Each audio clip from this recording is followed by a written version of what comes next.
Thank you for downloading this episode of Conversations in Law with me, your host, Hobbs de Coe. In this episode, I'm joined by Norton Rose Fulbright's Head of Innovation, Jeremy Coleman. Jeremy began his legal career as a trainee at Norton Rose Fulbright before becoming their process and technology lead in the firm's Newcastle Hub. However, law was not his first career path. Prior to starting at the firm, he worked in several startup companies ranging from the gaming industry to process engineering. Before we start today's topic, Jeremy, I was wondering why you decided to change paths and begin a legal career. It was a number of things, really. I suppose the event that really that set me on a professional trajectory was being involved with a family office kind of venture capital group at the very outset of an idea, a concept. I was doing some research for them and participating in strategy meetings and just basically helping out wherever I could. And that actually resulted in the development of a product which started on the market called Pulse Tracer, but eventually became the basis, arguably was the first smartwatch. And to kind of be in a room with all these people, people from Harvard and, had several startups under their belts and really smart people, I felt significantly out of my depth. And so that was kind of the first point where I realized, wow, just having a great idea and being willing to work is a big part of it. And that's probably why I was in the room. I was just really excited and happy to be there and support however I could. But to really execute on something like that big, you need some really smart people who've got a lot of exposure to a lot of different businesses. And that to me was kind of the turning point. That's when I decided to go to business school. And then when I was working for the process engineering company, I was doing a lot of quasi-legal work, but not actually writing contracts, but having to read regulations and really understand them and be able to interpret them because we were introducing new technology that technically did not fit into the current guidelines for the government. And so we had to essentially lobby the government and explain why this new technology was as good or better than what they had and actually, lobby in some respects to help change the law, improve it. So everything was leading to law, really. I guess then your background in business then put you in a good position to approach law and law firms in an innovative way, which provides us with a nice segue then to today's topic. Innovation in law firms. We hear a lot, innovation is used as a buzzword in many industries, but I was wondering if you could help try and give it a bit of a stronger definition within the context of the legal sector. I'm of two minds, really, because part of the job, I think, of anyone working in a corporate innovation setting is to take concepts like innovation and make them relevant and make them accessible to the people that are working in that business. And so predominantly in legal, I guess your audience, typically lawyers or people that support lawyers. So it is partially your job to take the concept of innovation and make it relevant to them. But I also think that probably the broadest definition of innovation is, although it's difficult to kind of make it practical, it is also probably the most helpful. And in my view, it's really just about change. How do you bring about effective change within a business? Whether that's a law firm, whether that's a bank, whether that's a manufacturing company, innovation really is the way that you go about bringing that change into the business. So the research and kind of horizon scanning component, the narrowing down of all possible options to the ones that make the most sense for that business, the piloting and proof of concept stage, experimentation, validation, preparing business cases, all of that, getting to the point is the preparation for actually bringing the change in. And then a big part of, in my view, the role of innovation in law firms is about helping to effectively manage that change as well. So helping to communicate the messages and be part of the group of people that are getting people excited about the change. So it doesn't really answer your question, but I do think it's important to remember that ultimately innovation is about being excited to help change the business. And do you think changing from law firms to banks to businesses in the more normal private sector, do you think it's any different in a law firm trying to bring about this change? It's a good question, actually. I do, only because, there's a number of factors that make it perhaps on the surface seem more difficult. And I want to caveat the comments about being more difficult with a few observations about lawyers generally. I think that there's a commonly held belief or view that lawyers are really adverse to change. They're not entrepreneurial. They like things the way that they are. And I have to say that I wholeheartedly disagree with that. I think lawyers, as a kind of a general personality, they are very used to change. They are incredibly entrepreneurial. Every person that comes up through the ranks to become a partner essentially is, in some respects, a sole business owner in this larger group of people. And so they have to think about their practice like an entrepreneur thinks about running a business. And lawyers are exposed to change all the time, change of law, right? They are exposed to changes through new case law all the time. So I think, just as a caveat to say that lawyers are potentially adverse to change, they're used to it. It's just about harnessing and channeling that. I think because of the nature of the profession, they are essentially looking for not reasons, but things that could go wrong. When you're advising a client, you're advising them on the potential risks. So you are very good at finding reasons why perhaps a transaction may not go well. And so I think it's a slightly different activity in law, because you have to harness both the entrepreneurial angle, the kind of acceptance and familiarity with change of the law, and balance that against their, shall we say, the sector imperative of lawyers to find what's wrong with something. And that makes it slightly different, I think, to other industries. Do you think then, I suppose if you called it their more risk-adverse approach, do you think that has been difficult for you to sort of overcome when trying to introduce, new innovative ideas? I don't think so. I mean, it certainly provides a different environment for you to be having those conversations. But I think the risk-averse nature of lawyers is perhaps, it's an oversimplification, because I think, as I said before, lawyers are looking to run a successful business. And they are, by and large, I mean, the good ones especially, very responsive and attentive to clients' needs. And so a good law firm and a good lawyer will always be aware of the need to change if a client's needs are changing. I suppose it just comes down to maybe the size or extent of that change that's required. So a big part of innovation in the legal field is legal technology, and there has been a significant increase in the uptake of legal technology across law firms. Do you think that COVID pandemic has sort of driven law firms to this? Or, as you mentioned before, clients are potentially a bigger driving factor? Well, there's a couple of things in there. First, to deal with the COVID situation, absolutely. I mean, I've seen various estimates to say the last year has seen the adoption and happily accepting the use of technology throughout not just the legal sector, but everywhere, perhaps driving that change. What would have taken 5 years is happened in 1 year. I've heard we've moved 3 years and 3 months, and I've heard all various things about that. So absolutely, there's no question. The kind of forced remote working has driven on the adoption of a lot of tools, particularly those that facilitate collaboration and better communication. The vast majority of those tools, mind you, that have become adopted and used by law firms and clients to work with law firms, I would say do not necessarily fall into the category of what we would call legal tech. They're just simply communication tools. Microsoft Teams, Zoom, are two of the big ones. But I wouldn't put those in the category of legal tech.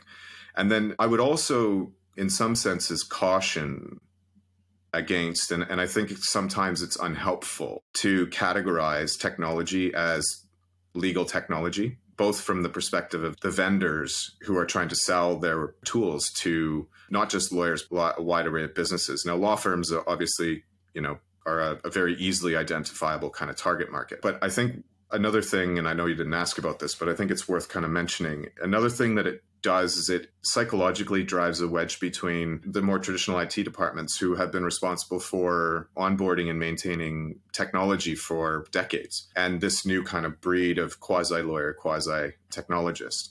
I think as we move into this next kind of phase of the use of technology, the firms that are best able to blend their IT departments and their kind of legal technologists and bring everyone along for that journey are going to be the most successful. So you're sort of seeing that law firms need to sort of have a plan of action that is bringing on board, this new technology, adopting it, but at the same time, finding that, I suppose, synergy with existing working practices, existing technology and teams. Do you think that an important aspect of that then is building your non-traditional skills for lawyers? So your coding and more business-related skills. Is that sort of becoming a bigger aspect of a lawyer's life? I mean, the simple answer to that is yes, without a doubt. So we have a number of programs that are running at Norton Rose Fulbright at the moment, which are designed explicitly for that purpose. So we have what has been a remarkably successful graduate scheme for people looking to join the firm and work in non-legal roles, but support the larger business outcomes and actually also to help drive the development of a legal consulting or a legal operations consulting practice. And through that, there's a huge element of education. Now, I get the question a lot about should lawyers learn to code? And I have kind of at various points over the last few years come down on various sides of that argument in different ways. I've kind of come to the conclusion that having a basic understanding of what, quote unquote, coding is helpful, because for all the professional services, not just law, but as we move forward, more and more of those services are going to be codified into technology. The professionals in those firms and in those organizations that can get closer to how the technology is actually made. And by closer, I don't necessarily mean coding, but I do mean having the ability to communicate with people who are very good at coding in a way that may not require a translator. That, I think, is the ultimate. That's the place where we should all be heading. Those people who are extremely proficient in code who have a desire or who currently work in a law firm should be taking efforts or making efforts to try to better understand the subject matter experts whose subject matter they are codifying. Similarly, I think the subject matter experts who have this really valuable knowledge should also be taking steps to better understand the people who will be helping to codify their knowledge. And so there's a middle ground, and at the present moment, there's a wonderful career path for anyone that can play that translation role. And that role will continue to exist, I think. But I do think that to make everything faster, more efficient, and perhaps reduce the kind of translation errors, so to speak, I do think that for lawyers to understand around the coding issue, at least just understanding it, what it is, what are the languages, how does it work?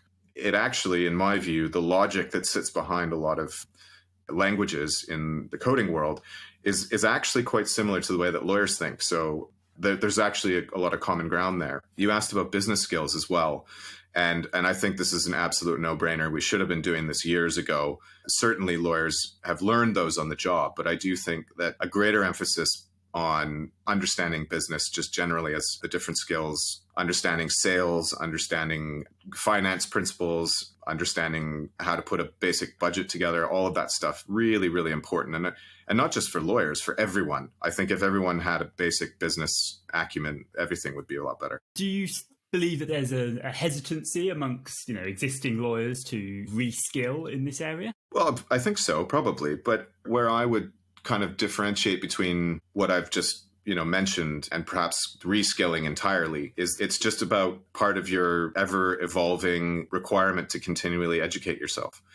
If you know, and I feel fairly confident in saying that technology is going to play an increasingly more important role in people's careers, in their lives, and in the delivery of any kind of service, that it's probably a good thing not only for their personal development, but for their career development to take an interest in it and to at least have a base understanding of what are the factors that are motivating this change and how might technology impact their personal careers going forward. I think reskilling has a negative connotation in that it implies that people maybe have to do it as an imperative. I guess the difficult part is, where do you start? Right? Where do you start? Because there's a lot, there's a lot of information out there. And in terms of the next generation of lawyers, people who are currently at law school or sitting their professional qualifications, how much responsibility should they be taking at that stage to learn these skills? Do you think that it's going to come a point when they're applying for training contracts that not having those skills is going to be a serious detriment?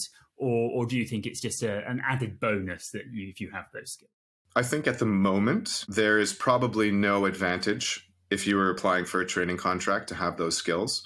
I think most law firms right now are still kind of have a more traditional approach to recruitment. But what I would say is, it's kind of like we're in this very interesting phase, I think, where knowing one thing and knowing one thing well is just not enough anymore. You have to have a number of different things that you can draw upon. And you don't need to be an expert in all of them. You just need to be able to, I think, have a relatively good conversation with somebody who is an expert. If I were studying right now, I would be looking at listening to a podcast like this one, reading in the press. There's a lot of conversations about the use of technology, and it's not scary, really. I mean, a good portion of the kind of tools and technology that's out there right now is very user-friendly. So it's kind of like learning a new way to communicate. It's kind of like being open to a new way of expressing yourself.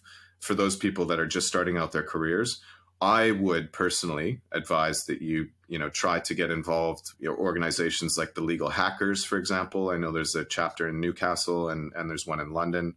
And they're all over the world, for example. There are numerous kind of startup incubators that are always welcoming of students. Barclays Eagle Labs is one. And it doesn't have to be legal tech at all, but there's a number of different technology incubator programs out there. You can just intern, just be immersed in the environment, understand the connection between, how technology is being used and who's buying it and what's the purpose. I would be attending conferences to the extent that you're able to. Virtually right now, most of them are still online. So conferences like Legal Geek, which has been a hugely important venue, I think, for bringing people together who have a similar view on the role of technology in law. I'd just basically, read the press and just be interested in what they're saying. This is the start of a very interesting period for the legal profession. And we may find very soon that the recruitment requirements for law firms start to change. So potentially we'll be seeing law degrees at university encompassing elements of computer science and business-related skills. I think so. I mean, I'm always one to kind of be in front of the curve, or try to be in front of the curve to the extent that I'm able to be. I'm very proud to say that I've been involved in designing and developing some curriculum, a module for the University of York, which actually does combine the law faculty and the computer science faculty. And the outcome there is, of course, we want the students to develop an app or solution. But actually what we're hoping is the real outcome, and may not be realized from the moment that they finish the module. The thing that we're trying to do is have future lawyers understand that there are solutions to legal problems that are probably better solved with technology. And I mean, even as a starting point, that legal problems can be solved with technology. And then equally, having future computer scientists and engineers understand the full breadth, or at least have an exposure to the breadth of very complicated and extremely rewarding problems to be solved in legal. And for them to know that legal is welcoming of computer scientists and people with that particular skill set. And they're going to need lots more of them. So yes, absolutely. And there are a number of universities I know, DWF and Freshfields are doing work at University of Manchester. And there are a number of other law firms that are working with universities on modules just like that. If it's not already happening, it's starting to. And I expect that will be part of the curriculum at the undergrad level, probably across all, or hopefully all, undergraduate law programs in the near future. So as you're saying that there's been this sort of shake-up in the legal education, but if you're looking at law firms as a whole, do you think that there is going to be some more drastic changes to how they operate, how they structure themselves? It's a good question. I think the short answer is maybe. Well, law firms are going to have to go through some kind of restructuring. Absolutely. I think that the way that they've grown up from being, in quite a short period of time, being organizations with only, a few dozen partners and maybe one or two offices, to being these global law firms with, thousands of partners and many thousands of lawyers. I think the way that is structured works only to a point. And if you want to be responsive and you want to, taking, I think is true, the pace of change is increasing, you need a business structure that allows you to rapidly evolve. Now, there's some great benefits to having partnership, because all of the owners of the business work in the business and they have the ability to help, push decisions along And in some cases, you can avoid the bureaucracy that might exist in a corporate structure. But conversely, for the same reasons that it's a benefit, having all of the owners work in the business where they're potentially not keeping retained earnings in the business in the same way that a corporate structure might, that means that you may not have enough money around to invest in the future. Now, I think, all the big global law firms are very aware of this duality, and I think that they are taking steps to retain earnings to invest in the future. But I think we're going to see, not just in law, we've already seen it in big corporates. They're starting to restructure themselves around the concept of projects and not big departments that are just responsible for one thing. We know that multidisciplinary teams are absolutely the way to execute big projects. It may not make sense to have law firms and or any other business continue to be structured in big kind of departmental silos. What I guess might also be important then is the concept of how law firms measure their productivity. Obviously, a big aspect of that is billable hours. I mean, you have target hours, you've got to meet them. If the purpose of innovation is to reduce the amount of hours being spent working on a product, become more efficient, do you see sort of billable hours as being an obstacle to this? Yeah, I do. But it's in the grand context. So it comes more down to clients, right? So if a client is saying that they want you to be more efficient and your whole kind of billing structure and finance structure is constructed around recording as many hours as possible, they're kind of in conflict, right? Clients are constantly saying that they want us to switch as much as possible to fixed and capped fee arrangements. But before we can do that, for law firms to have certainty around, the fact that they're going to be able to make money doing that, they have to do quite an extensive operation around the data, understanding broadly how much it costs them to do matters of a similar type, agreeing on how to categorize and classify matters so that they can identify them as a similar type. And all firms right now are looking at this in various ways. The conflict, as I see it, is between being more efficient and having the targets based on the number of hours that you bill. And I think perhaps a stepping stone to maybe help us get there is, rather than focusing on billable hours, we're actually focusing on write-offs and focusing efficiency improvements on the tasks that we have lawyers do that are typically written off. And so that might be a good place to focus. But yeah, it's an inherent conflict. You're absolutely right. And do you think then, with the efficiency gains being achieved through adoption of more innovative techniques, do you think that's going to have an impact on the number of jobs that are available? No, I actually think it's the opposite. If you're able to kind of remove, shall we say, more repetitive, less value-adding components of people's jobs, it means that they get to focus on the higher value, more rewarding parts of their work. And I think the effect of that on the industry in general, and even just in a one firm scenario, if you have people that are going home an hour earlier, that are happier, that are actually, they have got a bit of space to think about the client, to think about their needs. They're not constantly having to grind out some very repetitive and difficult voluminous work. Everyone's mood improves, which means they have the opportunity to think about the client. And if they're thinking more about the client, then the client gets a better service. And if they get a better service, then perhaps they'll give that for more work. So I think actually it will lead to more work and actually more jobs than fewer jobs. And different types of jobs as well. You'll have legal experts, you'll have legal process experts, you'll have legal technology experts or people that use technology in a legal context.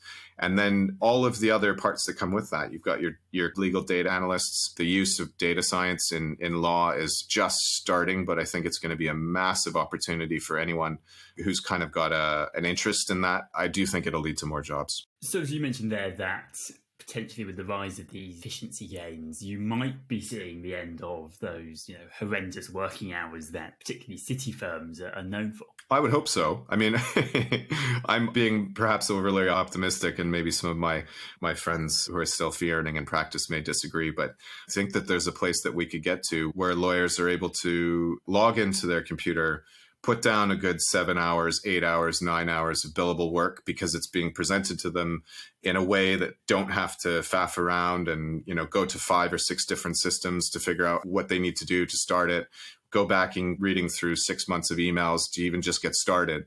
I think we're going to get to a point where lawyers are able to log in, start working, start billing, or at least recording their time. We may even move away from that. I mean, that maybe that's a pipe dream, but but I do think we're going to get to a stage where you can put in a solid 8 hours of work and be done for the day, and then that be kind of like your target for the law firm is, there you go, you've done your 8 hours and you created a huge amount of value for the firm, a huge amount of value for the client, cut out a lot of the stuff in between. So I do think it's possible. I may be wishful thinking, but that's why I'm in this job. Well, I think that sort of optimistic vision for the future is a good place to sort of draw things to a close. But before we go, a question that I'd like to ask all of my guests is that if you were starting out your legal career again, applying for training contracts, what sort of firms would you be looking to apply for? What is it in a firm that draws you? It's a great question. So I think if you want to work for kind of an innovative and forward-thinking firm, be very, I know I said earlier, read the legal press and just get a feel for what's going on. I'm going to basically completely contradict myself now by saying be very wary of innovation by press release, or what we sometimes refer to as innovation theater. Look behind that. If a firm is really sounds interesting, don't be afraid to ask them questions about it. There are a lot of great firms out there that do a lot of great innovative things that are very forward-thinking in terms of work-life balance, diversity, inclusion, which may not be the ones who are yelling the loudest. Sometimes those are the firms that you want to kind of focus in on. I mean, I have I've spoken to clients before who have said to students, and I tend to agree with this, that a good measure of an innovative firm is one that has kind of non-practicing and sometimes even non-lawyer partners. Because as an organization, what they value is the value that person brings to the organization. And by making them a partner, it's a strong indication both to the market, but also to the organization that we really value this person's contribution to the firm. And so that's one thing to kind of look out for. And then I suppose, is this law firm offering services to clients that are quite on the edge of what's new? We've got an incredibly strong fintech practice with some incredible people. We've got a really strong cyber practice, and in both of those still emerging practice areas. And I think a very good indication of the firm's willingness and a kind of desire to be offering what is relevant to our clients today and tomorrow. So if you're interested in a career in law, I would encourage you to apply for one of our vacation schemes, or obviously the training contracts. But also for those who are not quite sure about whether they want to be a lawyer, I mentioned it before, but we've got a phenomenal graduate scheme for people who are looking for a career in a law firm, but maybe not want to be a lawyer. A couple of other firms that I'm hugely impressed by, Clifford Chance, they've got a number of different avenues in. They've got, I think it's called Ignite, their kind of tech training contract, really impressive. Also, Mishcon de Rea, in terms of their MDR labs, what Nick West has done there is really impressive. There are plenty of firms out there, but I'll leave it at that. Brilliant. Well, thank you very much, Jeremy. It's a pleasure to have you on the show. Thank you very much for having me. This has been great. Thanks again. Thanks so much for listening to this edition of Conversations in Law. If you'd like to support me and the show, then please rate it 5 stars on the iTunes Store and follow the show on your podcast app. If you would like more information about this episode and any other episodes, then take a look at the trainee blog on the AccuTrainee website. That's www.accutrainee.com.